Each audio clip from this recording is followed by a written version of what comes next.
Всем привет, вы на канале Польза.нет, меня зовут Саня, и здесь только быстрые обзоры и долгие стримы. Сегодня мы с вами поговорим о смартфоне Realme C11. Насколько он хорош, насколько хороша его камера, можно ли в него играть, да и в принципе стоит лоу-кост своих денег. Напоминаю, что съемка в начале и в конце стабильно ведется на основную камеру собственно смартфона. В данном случае, еще раз повторяю, это Realme C11. Девайс, я бы сказал, за свои деньги, наверное, нормальные, а вот эти два смартфона у меня в руках по той причине, что каждый раз, когда я тестирую подобное, я думаю о том, что, ну окей, вот это дело стоит, в 10 раз реально дороже, чем Realme. Это 13 Pro Max и OnePlus 10 Pro. 10 Pro, наверное, в 7 или 8 раз дороже. Но в то же время они выполняют те же функции. Тот же GPS, тот же экран, можно смотреть фильмы, также воспроизводится музыка, вы также звоните. И по большому счету, а что еще нужно от смартфона? Написать сообщение можно, в интернете поползать без проблем, установить какие-то программы сетевые, социальные, еще что-то также. Можно снять даже видео. Поэтому оцениваем и решаем для себя, интересен он вам или нет. Сегодня, вопреки всему, несмотря ни на что, смотрите ли вы это через VPN, смотрите ли это вы ВКонтакте, либо в Телеграм-канале взаимопомощи, где больше 6000 человек, неважно. Сегодня я буду рассказывать о бюджетнике Realme C11. Почему о нем, почему вообще бюджетники? Потому что я рассказываю о всех девайсах, которые по мне имеют право жить на нашем рынке, либо не имеют права жить. Но все, что мне интересно, я покупаю, об этом вам рассказываю. В чем плюс этого смартфона? Он нереально дешевый. 2 гектара оперативной памяти, 32 гектара внутренней памяти, 5000 мАч зарядка, мини-дроп Full Screen на 6,5 дюйма. В общем, максимальная такая простая звонилка от Realme 2021 года выпуска модель, как вы видите. В какой ценник я ее брал, я уже не помню, но там что-то в районе, по-моему, 6 или 7 тысяч рублей, поэтому я и приобрел. Что это дело умеет, мне интересно. Как это дело работает в тех же танках и в мессенджерах, мне тоже интересно. Думаю, вам будет интересно тоже. Может быть, они реально эти 2 гигабайта оперативной памяти так оптимизировали, что прям, ах, цвет, блеск, красота. Следующий момент — это кабель micro-USB. Как-то я не ожидал. Длинный, плотный блок для зарядки на 10 Вт. Back to Future. Первое. Здесь у нас есть защитная пленка. Олеофобка на ней никакая. Есть мини-джек. Micro-USB уже сказал. Скорее всего, здесь монодинамик, но, возможно, стерео идет через разговорный. Я не уверен. И нет инфракрасного порта. Блок камер максимально скромный. Фронтальная камера в наличии. Надеюсь, я смогу этим пользоваться. По сборке мне не нравится, как здесь утоплен micro-USB, но это все лирика, учитывая стоимость, опять же. Главное, чтобы оно работало, я думаю, вам это тоже будет интересно, если оно работает. Можно запихать 2 симки и карту памяти, и он не прорезинен. Вес 195 граммов, как и обещали, на 76 миллиметров. И толщина с блоком камеры, я думаю, небольшая, 9,8 миллиметра. Сразу фейл. Я понимаю, что грех такое требовать от Realme, но все равно нет чехла. Сумасшедший огромный подбородок. Вот такая вот звонилка. Думаю, вам зайдет. Смотрим.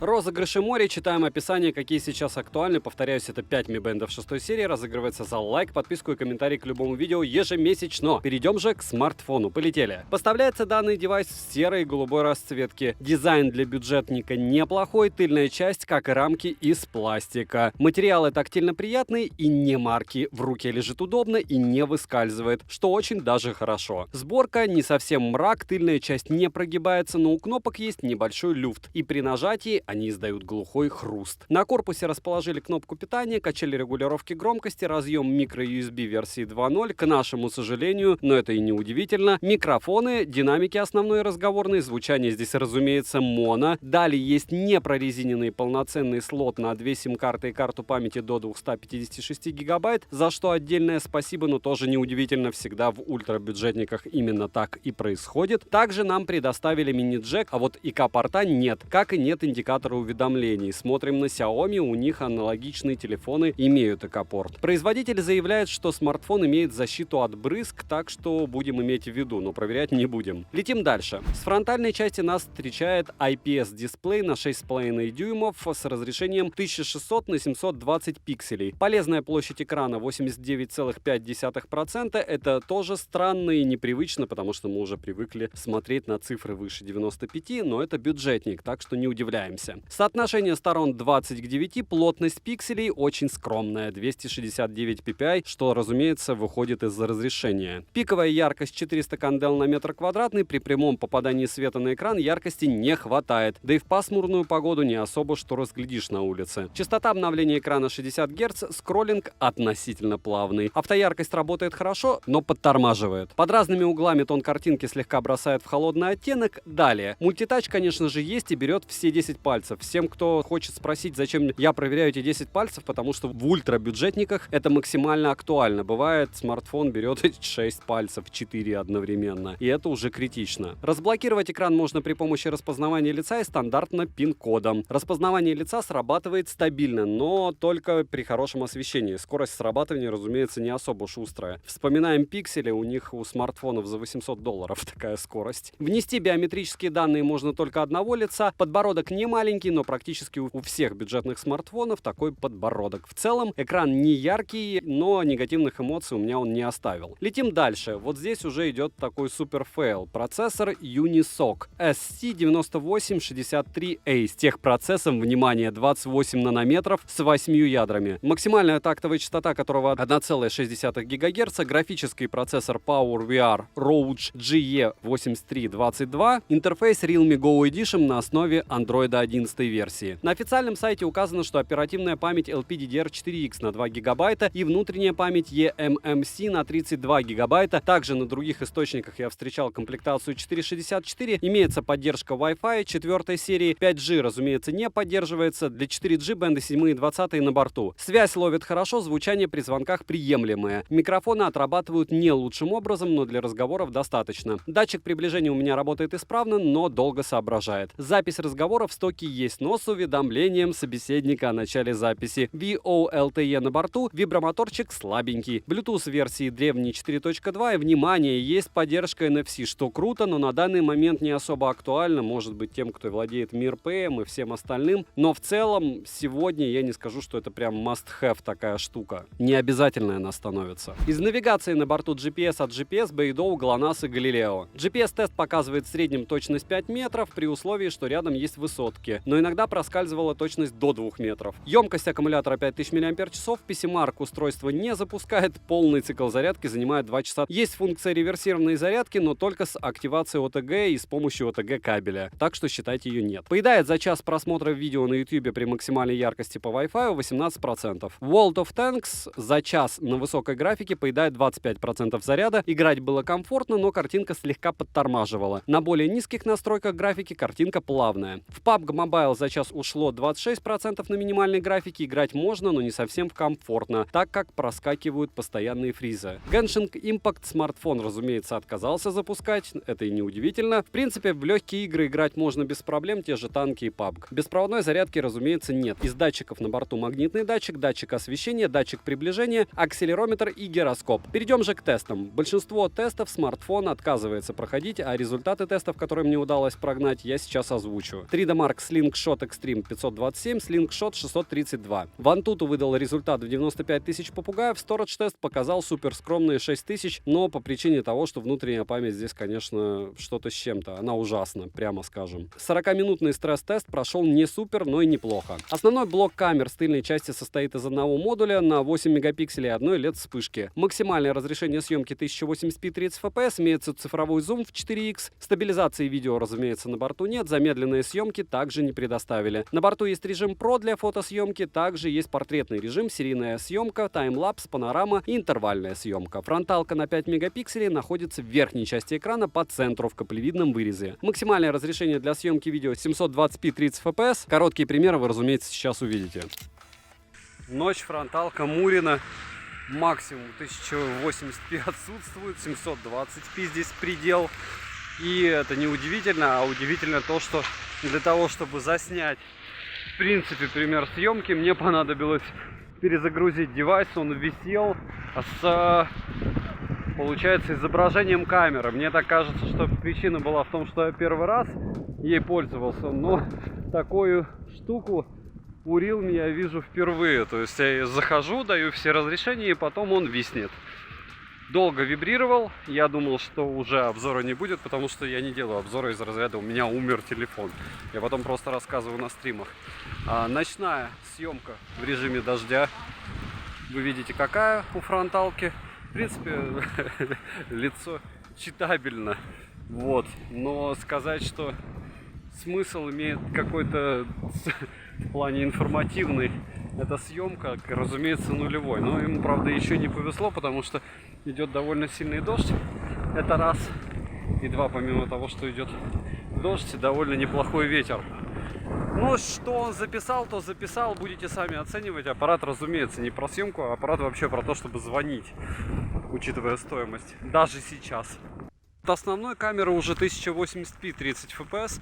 Съемка ведется с одной руки. Если встать, ночью он будет снимать вот так. У меня сейчас такое разделение экрана, как будто у него разделение экрана. Но это не так, у меня появилась полоса. И либо это глюк, но скорее всего это элемент самой программной оболочки, что так непривычно. Ну, паузу можно ставить, можно, разумеется, фотографировать то, что вы сейчас видите. И вот она, новая реальность.